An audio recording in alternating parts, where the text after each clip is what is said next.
Hello everyone, my name is Harry and I'm the show manager for the London Vet Show. Thank you so much for joining us this evening's webinar, When the Drugs Don't Work, the Science Behind Lifestyle Modification.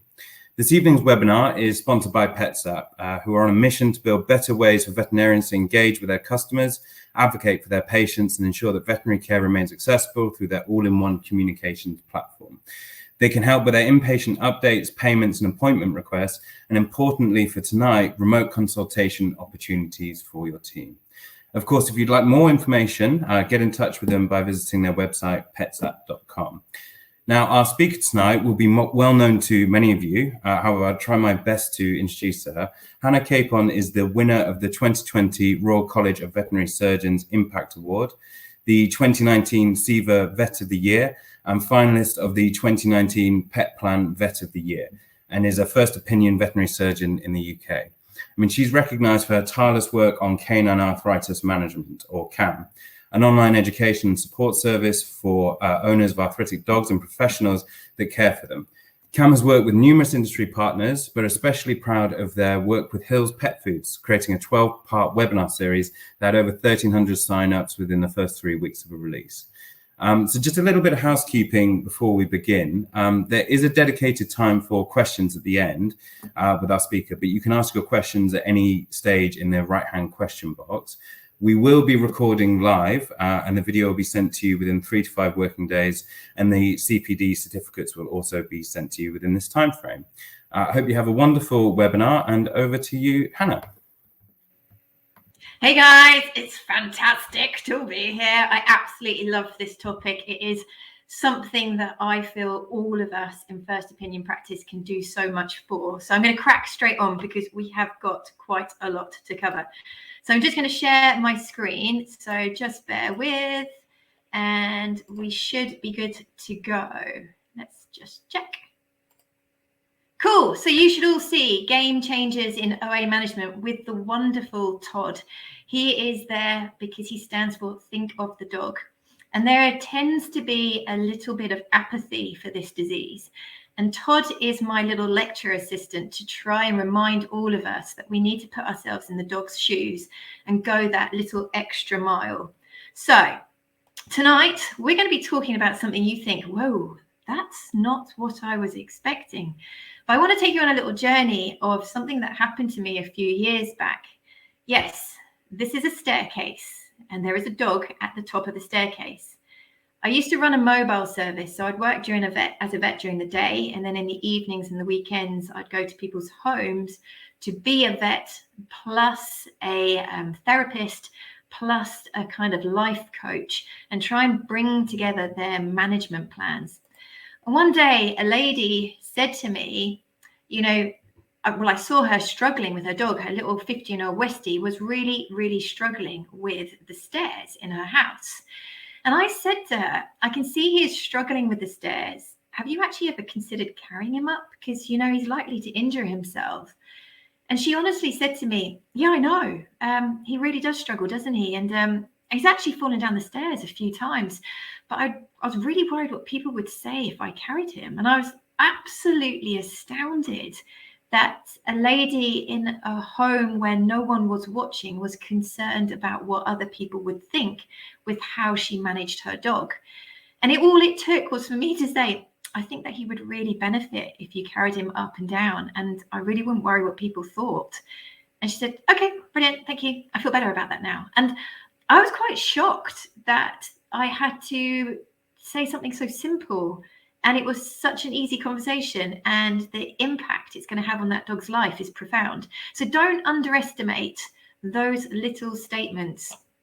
So that's why I'm calling this the game changers, because I really want you to go back into practice and remember that it's those little conversations that can make a massive difference.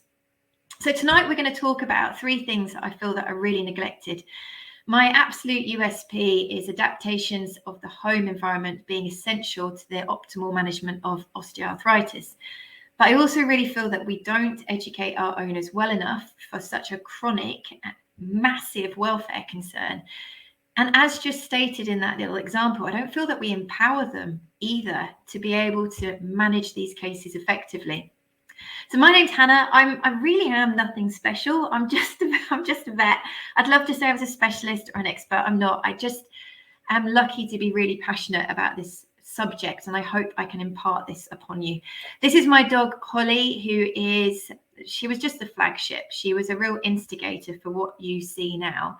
And she is also the starring role in our new children's book, which is a brilliant illustrated short story to try and raise awareness of how pain can present itself, with the hope that we avoid bites and unwanted behaviors.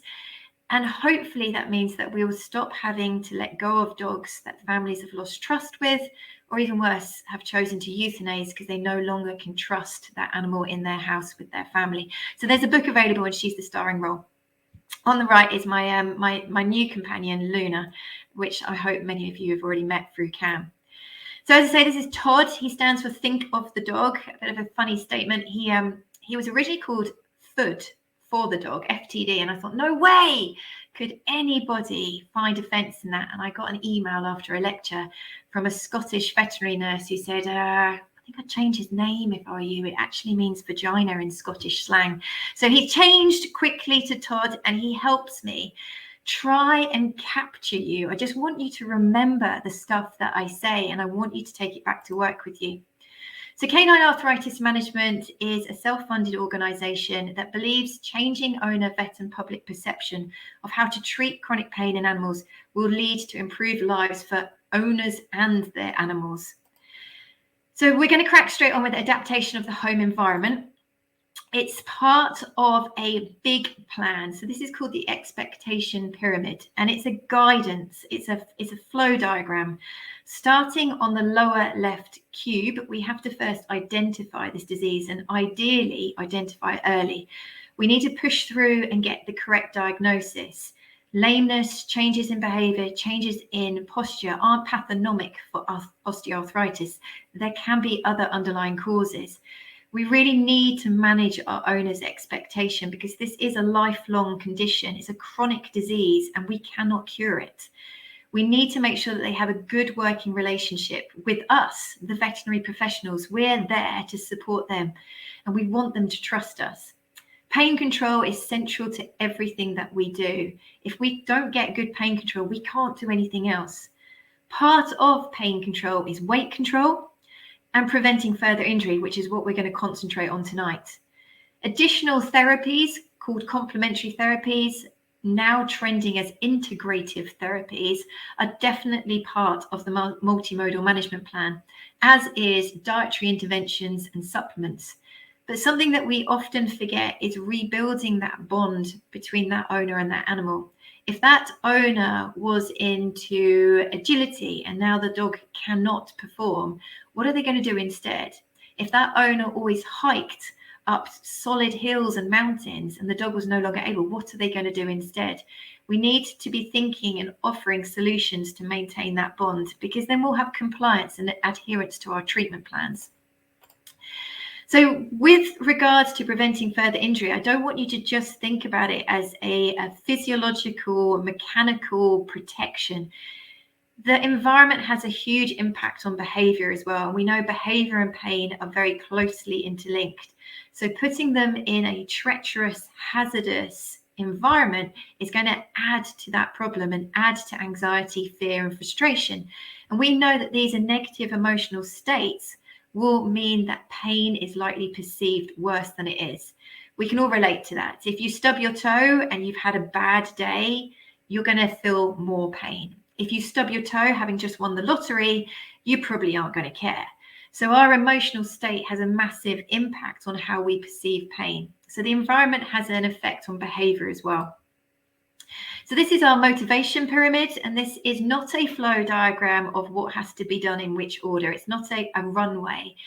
It's a volume of influence pyramid, and I used it a lot when I was doing my home management, my home consults, because I wanted the owners to realize how important they were. I didn't want them to rely on their next appointment in 3 or 6 months' time. I wanted them to put changes in place now. And most owners love the idea of being heavily involved in their management plan. They want to be part of it. but unfortunately they're quite under-empowered. We need to tell them how important they are and all the things that they can help us manage. So just to give you some case examples of why home adaptations are so important, please meet Rossi. Rossi was a 9-year-old male neutered collie. He had intermittent right fore lameness. It never was fully worked up. The owner didn't want to pursue x-rays, but it was suspected to be elbow arthritis. I gave all the advice that I could as a first opinion practitioner in the 15-minute consults within the practice. But it was one of the first cases where I realized how little of that actually went home with them. I happened to pop in and see the owner because they lived nearby, and the advice that I gave in the consult room had only partially been acted upon. The rug that they'd placed in the hallway was a postage stamp with no rubber backing, so it turned into a magic carpet. The dog flap that was a drop of 2 foot onto a concrete patio hadn't been dealt with, neither had the tiled floor on the other side. And they also hadn't noticed that the dog had to have a 2-foot drop from the patio onto the grass where he could go and toilet. So that dog's rest period was not rest. Even though that owner was keeping the dog on the lead when they went out for their short walks, the dog was still pushing quite strong impact forces through that limb. So no wonder we didn't get a good result. Please meet Rolo.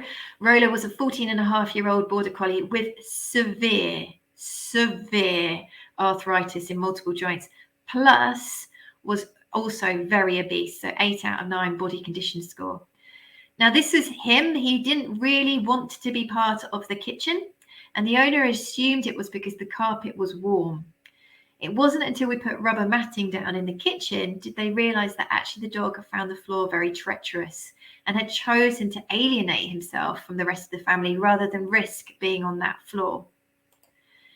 This was a classic. This was Monty, a 9-year-old German shorthair pointer who had extensive workup, had fragmented coronoid disease underlying significant elbow osteoarthritis.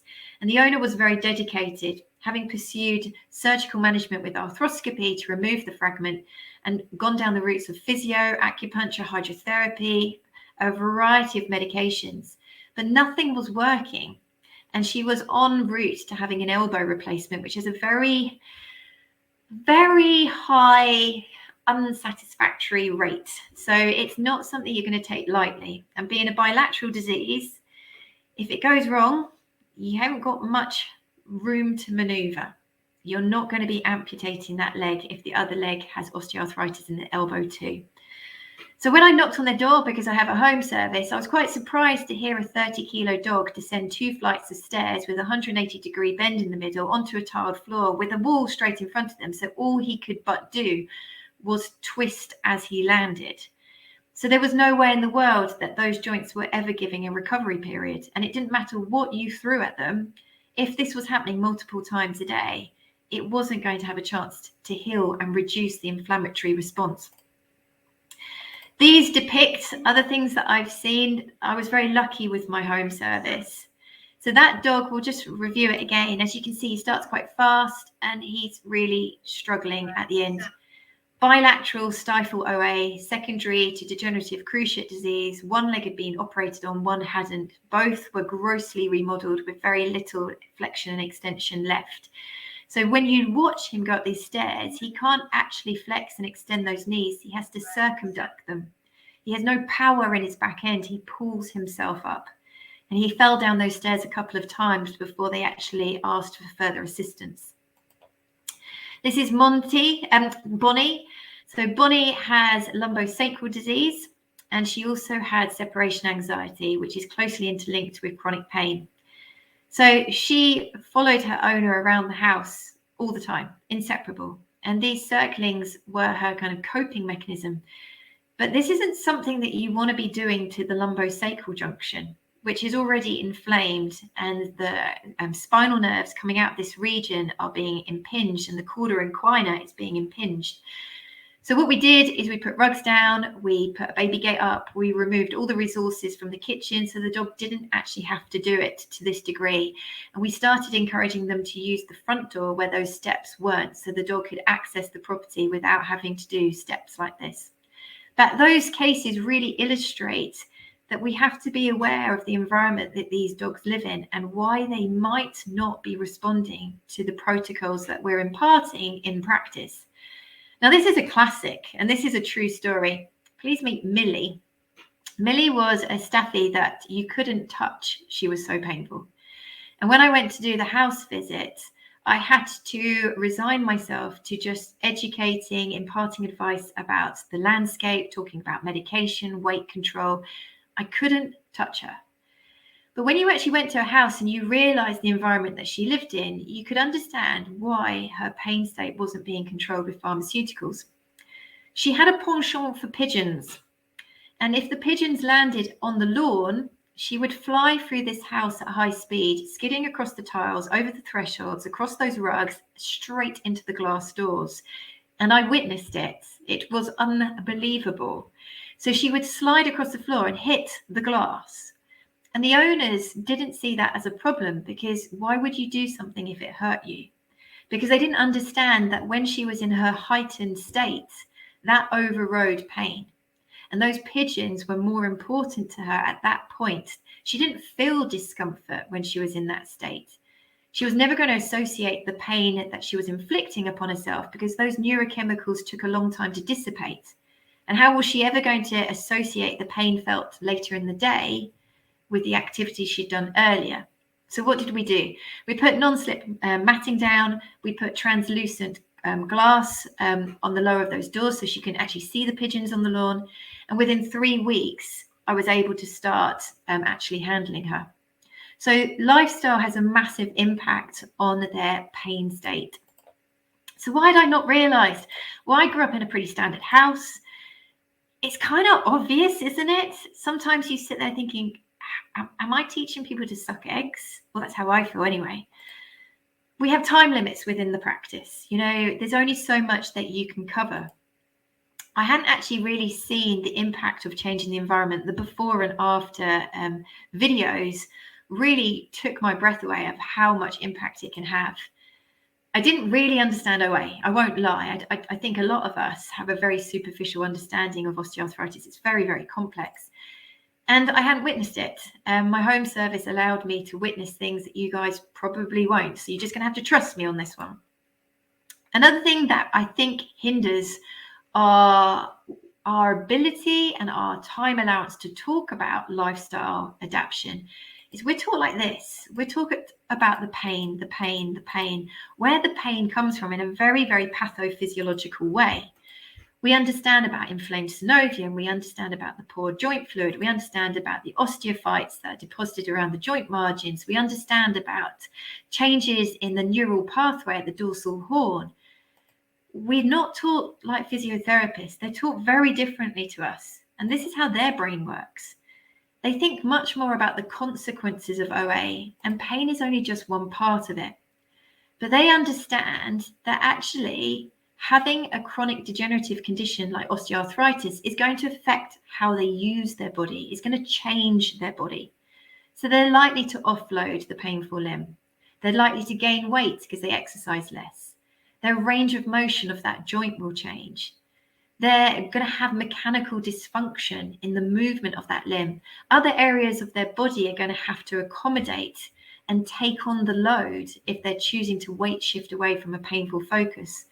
So they have a much more holistic, functional understanding of the impact of this chronic degenerative condition. And that enables them to look at the bigger picture and talk about lifestyle adaptation, exercise modification, and the things that can have a really big long-term impact. So let's have a quick review of osteoarthritis. I'm going to do it really brief, guys. But basically, there's a degeneration of the normal structures within the joint. It causes reduced use of the limb because of pain. The surrounding muscles, ligaments, and tendons that support that joint become weak. The body has to compensate elsewhere, which is going to create more problems. And we also have to remember that these animals can become centrally sensitized, which means they're going to perceive more pain than is actually being created.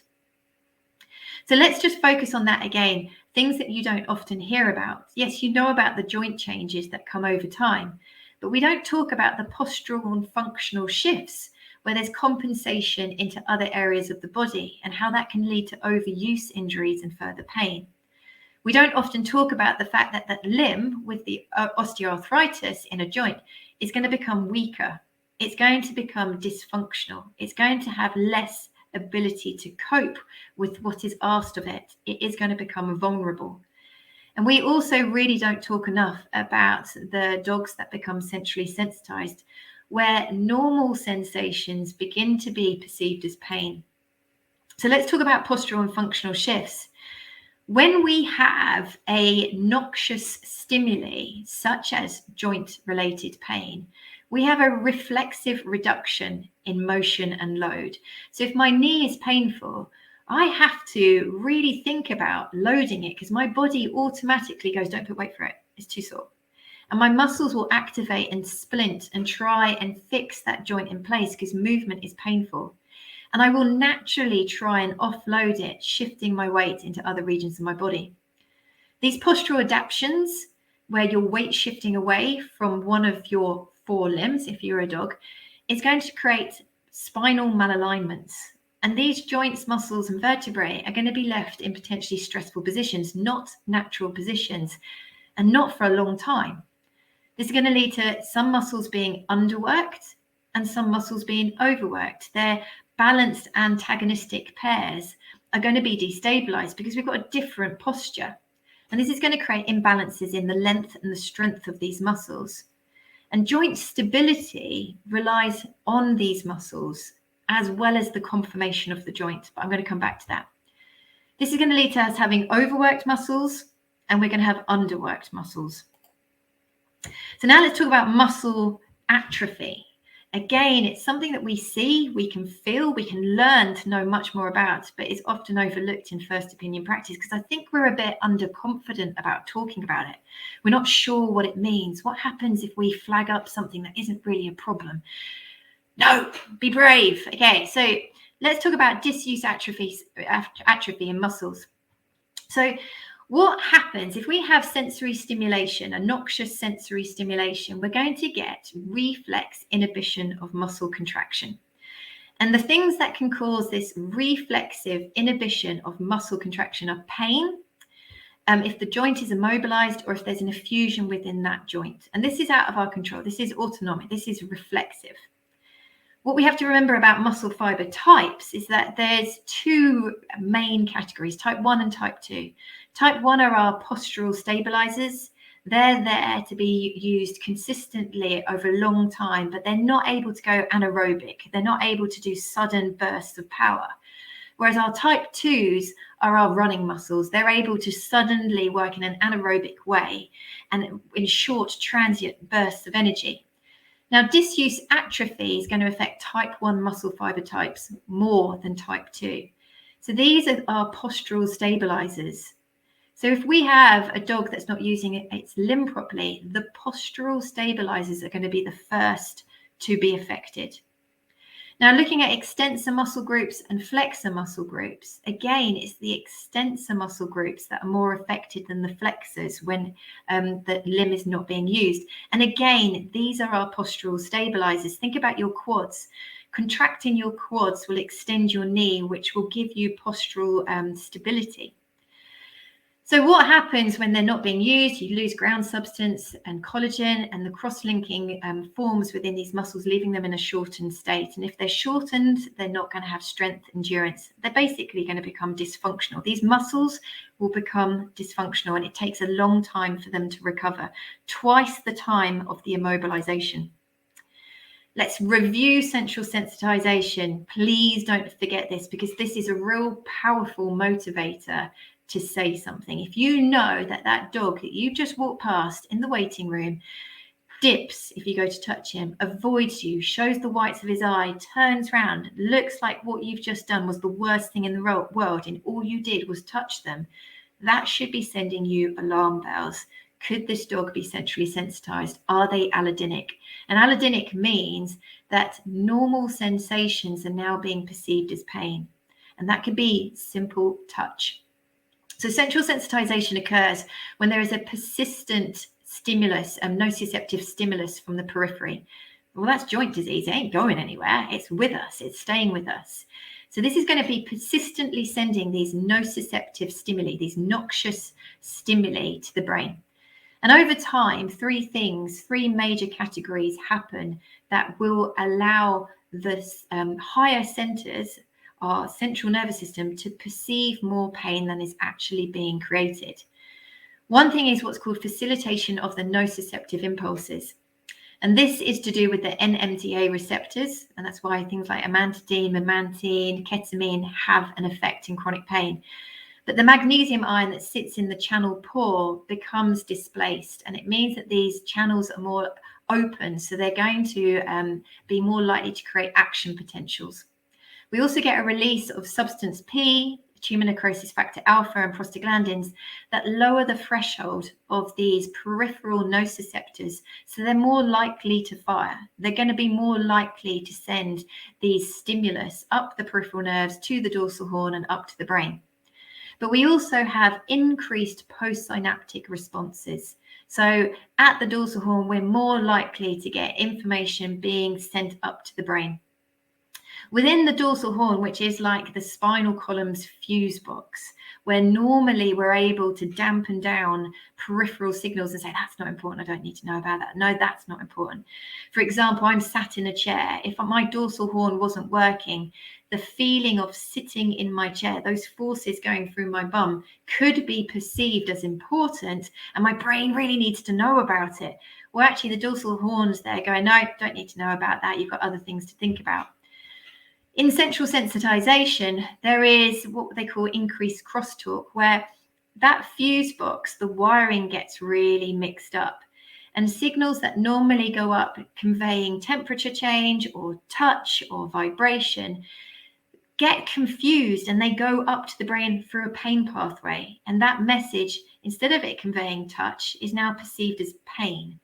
So increased crosstalk can happen, causing misinterpretation of what was normally an innocuous stimuli. And the brain has an ability to actually tell the dorsal horn, yeah, tell them to pipe down. I'm not interested. Yeah, not interested today. That's really not important. And it has this descending inhibitory control where it can prevent a lot of information flooding the brain. Well, that decreases in centrally sensitized states. So more information will get through the dorsal horn up to the higher centers and be perceived as pain. Let's talk about weight shifting. So a standard dog should carry around about 60% of their body weight through their forelimbs and around about 40% in their hind limbs. They're front end heavy, which makes a lot of sense because they've got their neck and their head in that region. But if there is a painful focus, they're going to start shifting their weight away from the painful focus, which in this example is the left hip. So they're going to throw their weight forward. And you might find that that balance shifts to 80% in the forequarters and 20% in the hindquarters. And as I've said, changes will occur. There will be compensatory changes where muscles become overworked in the forequarters, and there'll be disuse atrophy in the hindquarters. You can even end up with multiple sources of discomfort. The forequarters can become as painful as the primary source. So we see these cases all day, every day. I hope everybody can see this dog's femur. That is not normal.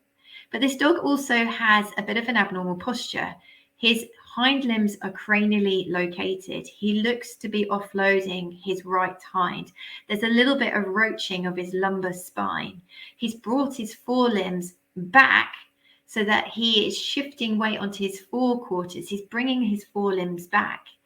And he's got that appearance of, I'm just not a happy dude. You know, life's tough. This is a classic, and most people go, oh my God, I can't see anything wrong with this. Well, look at the dog's deltoids and triceps. They look like shoulder pads. This dog has been weight shifting into his forequarters massively. He's wider in his stance in his forequarters. He's got a mane. How many dogs, how many Labradors that are 1 and 2 years old have a mane? Why do they develop a mane as they get older? Because lower back, hip-related problems in Labradors are very common, and they are shifting their weight forward and asking more of their forequarters. So this is a lovely phrase from Ian Self. He's such a dude. Osteoarthritic pain will always have associated pain. Don't just look at the joint, as I promise you it will be elsewhere too. And we have to admit, we're really bad at detecting chronic pain early. So these dogs have often coped with the condition for a long period of time before we actually see them. So they are going to have compensatory changes that can in themselves be sources of pain. So we've talked about the changes to the soft tissue surrounding the joint. I now want to introduce you to the terrible word of proprioception. And we're going to do a little bit of a review, something that you're going to have to go back to university and recap, okay? So here we go. So the sensory motor system, of which proprioception is part of. Our sensory motor system is composed of the somatosensory, the visual, and the vestibular input, which gives us information so that we can have safe and effective movement.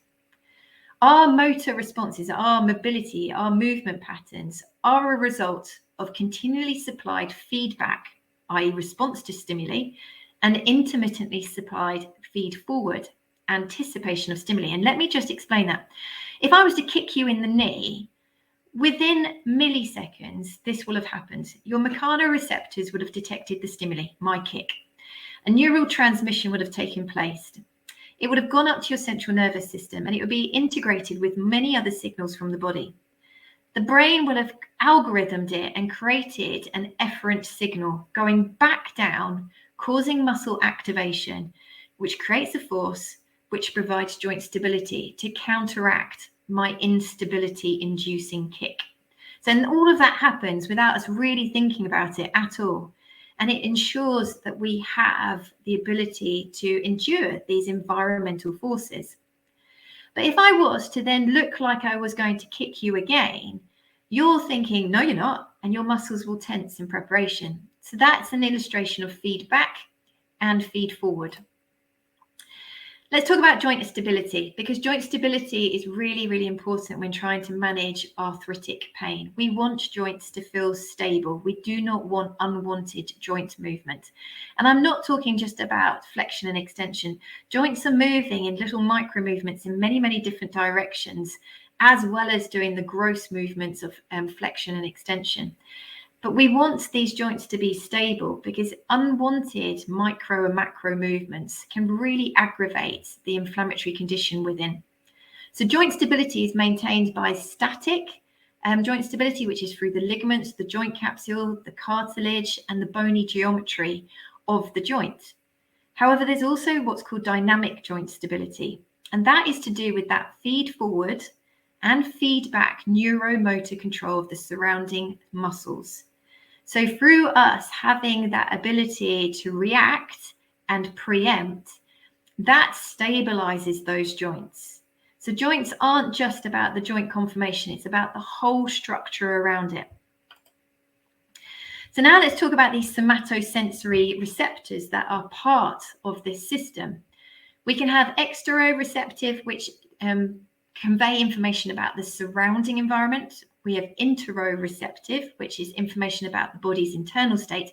And we have these beautiful little corkers called proprioceptive receptors. And proprioceptive receptors, some people call it our sixth sense.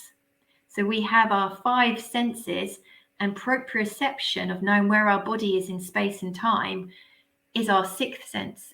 They convey information about our posture, our joint stability, and other things.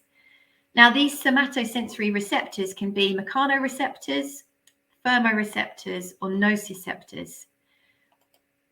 So the somatosensory sensations that we're perceiving from our periphery, from our body, can be lumped into these major categories. We've got tactile receptors that can pick up vibration, touch, tickle, pressure. We've got temperature receptors. We've got our noxious stimuli receptors called nociceptors. But we've also got these conscious proprioceptors, where we pick up movement, the position of our joints, and the resistance to which we're working against. So kinesthesia is movement, okay? So these proprioceptors, what they're doing is they're conveying information from our muscles, tendons, and joints about the position of our body in space and time. They convey information about our joint position, our kinesthetic sense, and the resistance to which we're working against. And for your information, the major contributor to proprioception is more than likely going to be coming from our soft tissue and not our joint. Because when you actually remove the joint, such as in a total hip replacement, that the owner of that limb can still have good proprioception, even having had that joint removed. So we know a lot of our proprioception comes from the surrounding soft tissue, which I keep telling you is lost or changed in this chronic disease. So these specialized mechanoreceptors are Ruffini, Pacinian, Golgi tendon-like organs, and free nerve endings. Hopefully this is flittering something at the back of your brain and you think, yeah, I remember reading about something like this. And these proprioceptors reside in muscle, tendon, ligaments, and capsule. And a key player is those that reside in muscle. But we know that proprioception is essential for our neuromuscular control. So just remember these pictures. We've got the dog with disuse atrophy and muscle mass loss.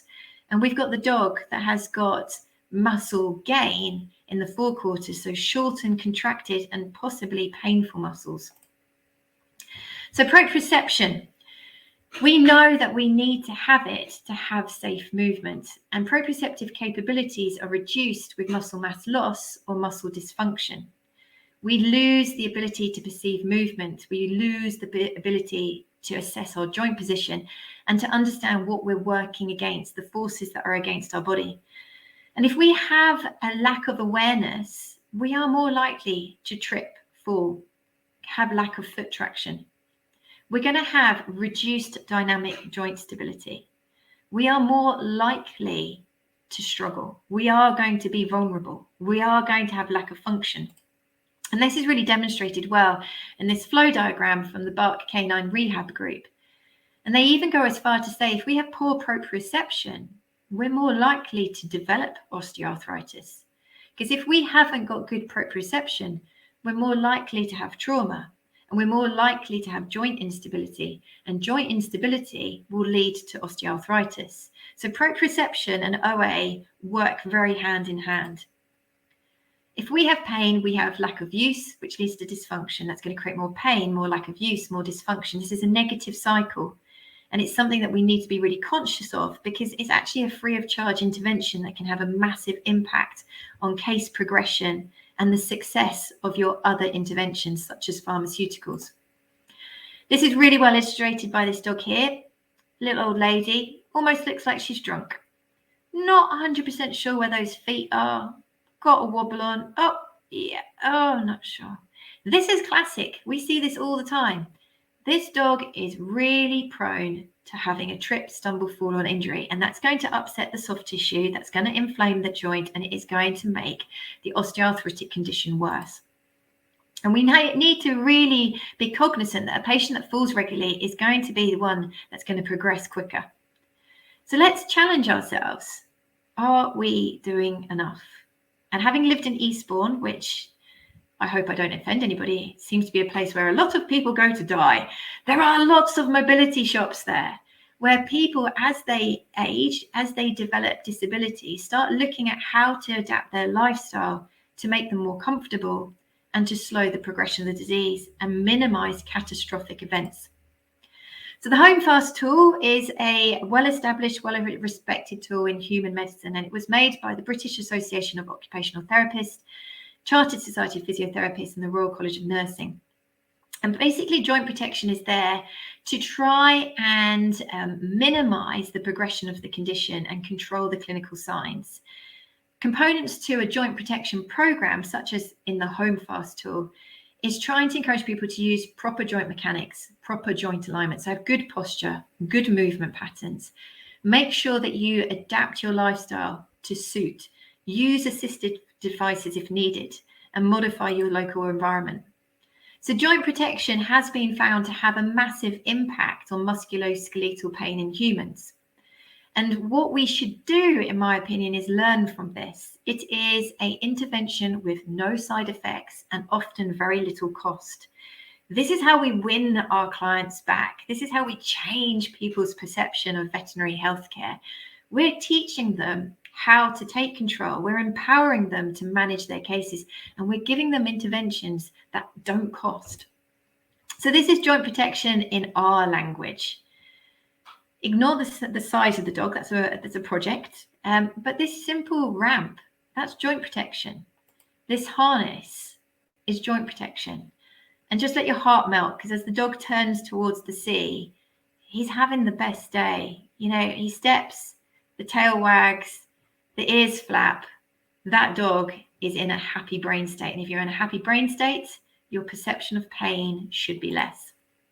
So we've adapted this. It's called the It's My Home 2 tool. And it's trying to create solutions through modifying the environment or the task. And we did it through our Facebook followers, where we had, we put a shout out in 2017. We got 30 respondents. And from lots of interviews and talking to them about their environments, we came up with 17 questions, which we've turned into a tool for you guys. It's available free of charge. You can print it off as a PDF and hand it out, or you can direct people to the website and they can actually peruse it at their own leisure. So let's talk about what sort of things is in this advice sheet. Well, stairs, they're a massive danger. If you've got poor coordination, strength, power, and stability, that ain't something that you're going to find easy. And I've had to put 2 dogs to sleep that have fallen down the stairs that have had significant OA. And I think it's something that we really do need to mention to owners. These are stairs, there's just few of them. So do remember to mention steps and stairs to owners. Things that you can do is potentially minimize access, make sure that they're non-slip, give support as long as you don't risk the owner's health, and make sure they're well lit. Floors, floors, floors. My hashtag is more rugs, less drugs, and I would bet my house on it. There you go. That's a statement for you. It has a massive impact on pain perception, emotional state, and I would even hazard it has an effect on progression of the disease. We really need to be encouraging people to look at non-slip options, and it might be rugs, runners, rubber mats, anti-slip products, or even preventing access. Raised sleeping arrangements. At first, I used to try and encourage people to get these animals, these dogs and cats, to sleep on a lower level, but I realized it created more anxiety because many of these dogs have slept in that way for the last 10 years. So looking at adapting so that they have minimal impact forces on descending and minimal strain on trying to get up. Dog beds, again, let me put it bluntly, pink, fluffy, and with diamantes do not offer you health benefits. So the more fluffy it is, the less likely it's going to be of benefit. Memory foam crumb, quite often they just part the waves like the Red Sea and their bums will be on the floor in no time at all. So you're looking for a good quality foam mattress. And there's some really amazing products out there. But boring is better. So predictable, firm, a supportive back in the appropriate place in the house, essential. You don't need to spend a lot of money. This is just a really good quality sofa cushion that somebody got from a tip with some back supports. Dog flaps, as stated in my previous story, they're often overlooked, having been put in place when the dog was young. They forget to reassess how easy it is for the dog to do it as they get older. And I have got so many stories about dog flaps, so do mention them. This is one of my most pleasing cases. This was Max, and he was about to be put to sleep 2 days later. They assumed he had a brain tumor, and actually this dog is in so much pain. So this dog basically is like when you've slept really badly and your neck is in agony and you can't turn either way. We did lifestyle adjustments. We messed around with the meds he was already on. We added massage and we added heat sacks, and within 3 weeks we were back to this. We didn't spend huge amounts of money. We just modified what we had to hand. So modification of lifestyle is essential to the optimal management of canine osteoarthritis. And these are some of the amazing people that I've met. So this lady put a lift in her house. Basically, she apple cored the center of her home and put in a lift. I think that's amazing, personally. This person put a chairlift in their house and took the chair off and put a platform for their dog. And I know this because they then offered us the chairlift so that we could sell it on and make some money for Cam. Isn't that cool? And this is my friend with his dog who basically created an incredible ramp so he could get around the garden more safely. People will do amazing things. We just need to empower them to do them. Now, I haven't got long left, but I really feel that we need to tackle this as well. Lifestyle and exercise. We can talk about the home, but we also need to talk about other activities. And we need our owners to play their role. Yes, they can't prescribe their own meds. Yes, they need support in a diagnosis. But when it comes to lifestyle management, they are big players. I just want you to realize that we struggle to get our information across. So in our 10, 15, 30-minute consults, we have to remember that a lot of what we say doesn't make it home. So 40 to 80% of medical information is immediately forgotten. The greater amount of information that is presented, the lower the proportion that is going to be correctly recalled. And almost half of the information we put out is actually remembered incorrectly. This is a bold statement. According to the World Health Organization in 2003, improving human compliance to medications has a greater impact than any improvement in medical treatment. This is basically saying, yes, advancements in medical management is really exciting, but actually getting people to adhere to a management plan is likely to have a greater effect in the bigger picture. So owner education, or owner concordance would be a better term, is likely to have a greater impact overall than actually introducing a new medical treatment. So I just want to quickly introduce you to the world of CAM. We're on Facebook, Instagram, Twitter, YouTube. We have a forum and a massive website. We put out information such as this to try and basically bridge the public, the canine professionals, and the veterinary profession. We have an awesome owner forum called Holly's Army after my own dog. And this now has over 10,000 owners that are becoming self-supportive because we educate one that will educate more. And it's like a pyramid sales type platform, but in the form of education. This is how they work. So this is someone arriving at Holly's Army. We try and prevent hit and run advice. We try and make sure that they get absolutely foundational information from day one. We do things like Dear Holly, which is basically so that no one gets offended. You know, fat shaming is now a thing in the dog world. I heard today you can actually offend a dog by telling the owner that they're overweight. It blows me away. So what we do is we create fictitious cases so that no one will be offended. And we try and help educate people within Holly's Army by not actually choosing an individual and picking on them. So it's a great place for community learning, and it's a pleasure. It's a great place. We have a CAM booklet series. I apologize about the dog in the background. That's my sister's dog. We have these CAM booklets. They're paper-based as well as downloadable, and you can get the whole set for £10 straight into your inbox. We do practice training, which is something I absolutely, absolutely love. So if you think, oh my God, she can come in and change the face of how we manage OA in our practice, ring me. I love it. Receptionists, nurses, and vets all get trained. So you create your own OA A-team. For anybody that's my age, the A-team was something of the 80s. It still exists. We also do owner education. So we do events where we speak directly to the owners. We have an owner course out that I just want you guys to know that if you struggle for time in your practice, you don't have nurse consults, this is available. And if your practice is interested, we're giving it away limitless for 30 days. If your practice wants to try using it in their practice, just contact us at info@caninearthritis, and you will have a month where you can dish it out like jelly beans. And we can just see if it works with your client base. So it's 12 modules. It's really simple. It's really quick. And we call it an owner's learning journey. We also do a course for canine professionals. This is your dog walkers, your kennel owners, your dog trainers, your behaviorists as well, to bring them up to speed about chronic pain management. We have these, and these are so underutilized, but it is you talking to your local community as well as to your practice. And the owners love them because they feel that they're part of a group.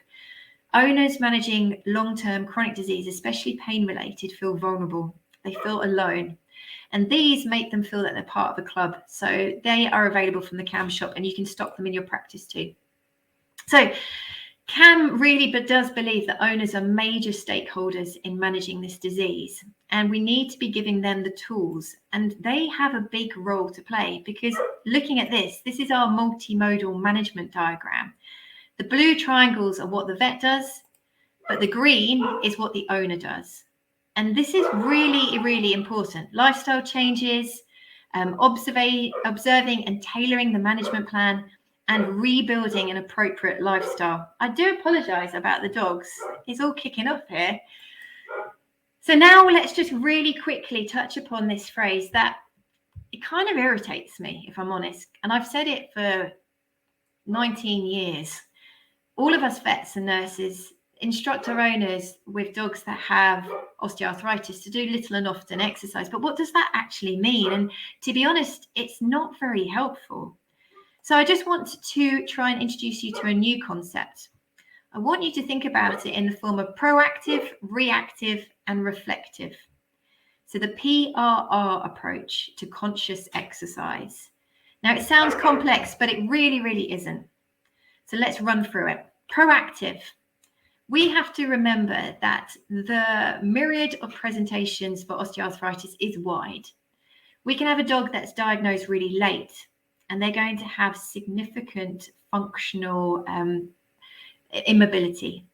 So they're going to have chronic pain, they're going to have structural change, they're going to have functional change, and exercise could be really quite challenging for them. But we might also have dogs that have an early diagnosis where they really don't have a huge amount of compensatory changes and they're still very agile and able. How do we offer advice for such a wide population? So we've got to remember different dogs have different needs, and the proactive, reactive, and reflective approach tries to encompass that. So proactively, I want people to think about what they do on exercise. When do they exercise? How many times a day? What's the duration? What's the terrain? What's the surface? What activities they do? How do they get there? And what is the conditions that they exercise in? Because they all can play a role with managing this disease. We could also influence what they do. So not just instruct them about being aware, we could actually impart them prescribed exercises that can have a massive impact on the disease. And due to time constraints, I'm not going to read these out to you, but different activities can create different results. So stopping and starting is going to improve propulsion, coordination, and braking. So all of the things that we can advise our owners could actually maintain their functional capability rather than just blanket treating the pain. What are we doing about function? And this is all in the owner modular course. So don't worry, I'm not expecting you to try and recite this in 10 minutes. We can give them more advice about what to avoid. We talk about long walks and we talk about weekend warriors, but we don't talk about repetitive forces. We don't talk about torsional forces, high impact forces, unknown terrain, and changing inclement weather. We could talk to them about things to add in more of a palliative setting, sniffaries, buying a dog trolley, using a support harness. You wouldn't give a Zimmer frame to somebody that no longer could walk. You give it to them when they're struggling to maintain their independent mobility. And that's the same with these support harnesses. They're often employed when the dog no longer has capability, where they'd be better to be used earlier so that you can use them in a more rehabilitative way. We need to think about whether that owner is capable of beginning to challenge their dog. So as the pain state is controlled, start rebuilding tissue and function. And this is the sort of thing that a physiotherapist will add to your treatment plan. Once you work with them to get the pain under control, we need to try and reestablish function so that we have dynamic support, so we have joint stability, so we last longer. Reactive is actually telling people to put their phone away and watch their dog, because there's so many times you'll see people on a walk, they do the same route, the same duration, and they're completely oblivious to the fact that their dog is now in a state of fatigue and is doing damage. So we need to encourage them to actually observe how their dog is coping with that walk and try and be home before the leg tremors, the toe scuffing, the panting, and the signs of pain and fatigue. So being reactive to what's in front of them, give them actions. Say, if you're seeing these signs, take a break. Or if the weather's not suitable, get home. Or do a figure of 8 walk so that if halfway through the walk, you're back at the car. But if you're still doing well, you can do another section. We need to give them more advice about the walk. And reflective means actually let's look back. How did they cope with that walk? I changed a few things. I introduced something. Did they cope with it? Was it too much? Ask them to write it down, time their walks, plan ahead for the weekend. Don't just think that they can walk to a pub 45 minutes away and be okay the next day. So this is something that's quite controversial. This is the dog that you just heard barking, actually. This is Tess, who is ball obsessed.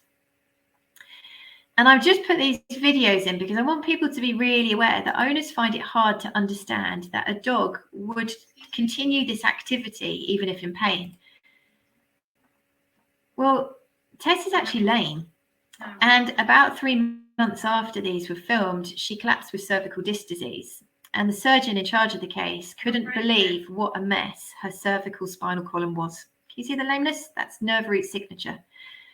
We need to be aware how strong and compulsive these activities are. The neurochemicals released will override pain.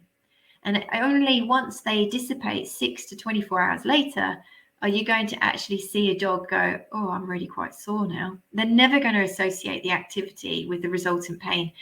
Now, we got into the news with this. We got into the paper. I got a hate mail. That's amazing. I'm really proud of it, actually. This got shared about 1,500 times within about 30 hours. And we got onto American news. We got onto the TV over there. We were in multiple magazines, newspapers, radio stations, and it was quite an achievement. So my take home for you guys, I think I've managed to stick to time nearly. It's unbelievable. Keep them moving. So this is the amazing Holly, the inspiration. She was my first dog.